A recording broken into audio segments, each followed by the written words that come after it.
क्या आपने कभी खुद को कोई काम आधे में छोड़ते हुए पाया है?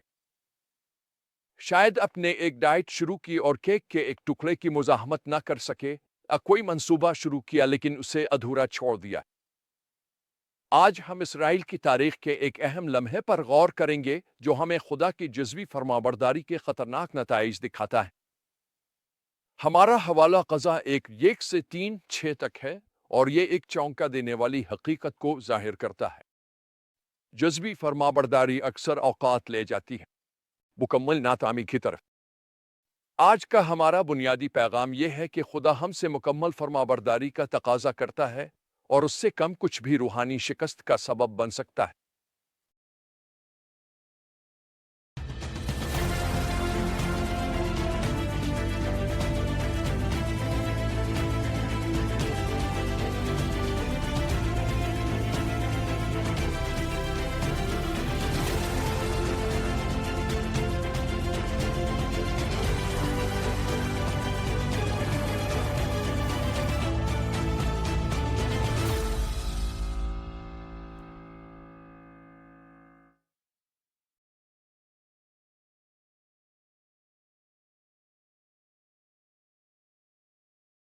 जब हम कितान क़ज़ा को खोलते हैं तो हम खुद को एक दौराहे पर पाते हैं।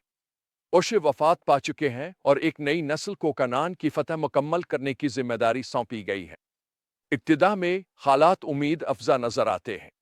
क़ज़ा 1:4 हमें बताता है कि जब हुदा ने हमला किया तो खुदावंद ने कनानियों और फरजियों को उनके हाथ में दे दिया और उन्होंने बुज़क में 10,000 आदमियों को कत्ल कर दिया। खुदा वाज़े तौर पर उनके साथ था जैसे वो यीशु के साथ था।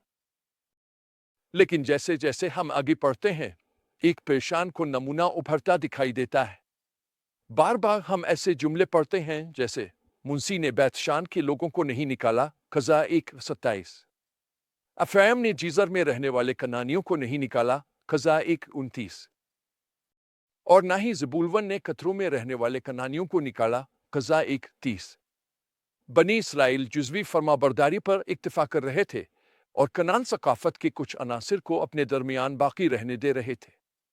ये इब्तिदा में कोई बड़ी बात नहीं लगती। आखिरकार उन्होंने ज़्यादातर ज़मीन फ़तह कर ली थी, है ना? लेकिन क़ज़ा 2:3 में खुदा की तंबी उनकी गलती की संगीनी को ज़ाहिर करती है।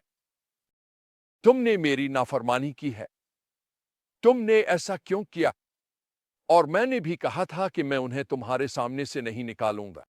वो तुम्हारे लिए फंदे बन जाएंगे और उनके देवता तुम्हारे लिए जाल बन जाएंगे। इस जुज़वी फरमाबरदारी के नताइज सख्त और देर पा थे। क़ज़ा 2:11-12 हमें बताता है, तब बनी इसराइल ने खुदावंद की नज़र में बुराई की और बालियम की इबादत की। उन्होंने खुदावंद को छोड़ दिया जो उनके बाप दादा का खुदा था, जिसने उन्हें मिस्र से निकाला था। वो आसपास की कौमों के मुख्तलिफ देवताओं के पीछे चलने लगे और उनकी इबादत करने लगे। ये हवाला हमें कई अहम असबाक सिखाता है। जुज़वी फरमाबरदारी फिर भी नाफरमानी ही है। बनी इसराइल शायद ये समझते थे कि ज़्यादातर ज़मीन फ़तह कर लेना काफ़ी है, लेकिन खुदा ने मुकम्मल फरमाबरदारी का हुक्म दिया था। दुनिया के साथ समझौता रूहानी बिगाड़ की तरफ ले जाता है। कनान सकाफत को बाकी रहने देने से इसराइल ने खुद को बुतपरस्ती और गुनाह के खतरे में डाल दिया। हमारे फैसले आने वाली नस्लों पर असर डालते हैं। क़ज़ा 2:10 कहता है, एक और नस्ल बड़ी हुई जो ना खुदावंद को जानती थी और ना ही वो जो उसने इसराइल के लिए किया था। वालिदैन की जुज़वी फरमाबरदारी ने उनके बच्चों को मुकम्मल नाफरमानी और खुदा से लाइल्मी की तरफ धकेल दिया। खुदा की तंबीहात हमारी हिफाजत के लिए होती है। जब खुदा ने इसराइल को हुक्म दिया कि वो तमाम कनानियों को निकाल दे, तो ये बिलावजा नहीं था। वो जानता था कि वो रूहानी तौर पर कितना बड़ा खतरा है। आइए मैं अब से एक ज़ाती वाक़या शेयर करता हूँ जो मुकम्मल फरमाबरदारी की ताकत को ज़ाहिर करता है। अपनी खिदमत के इब्तिदाई दिनों में मुझे कम्युनिस्ट मशरक़ी जर्मनी में नौजवानों के एक गिरोह से खुफिया मुलाकात का एज़ाज़ हासिल हुआ। ये उनके लिए इंतहाई ख़तरनाक लम्हा था कि वो मगरिब से आए किसी शख्स से मिले और इससे भी ज्यादा खतरनाक ये था कि वो यसू की इबादत करे। यसू की पैरवी करने की कीमत मुमकिना तौर पर सब कुछ दांव पर लदा है, उनका मुस्तकबिल, उनकी तालीम और शायद उनकी जिंदगियां भी।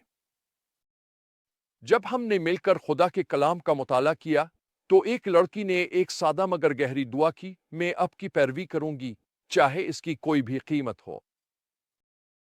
इसके अल्फाज ने इस गिरोह में कुछ जगह दिया। एक के बाद एक हर नौजवान ने वही दुआ की, आंसू उनके चेहरों पर बह रहे थे।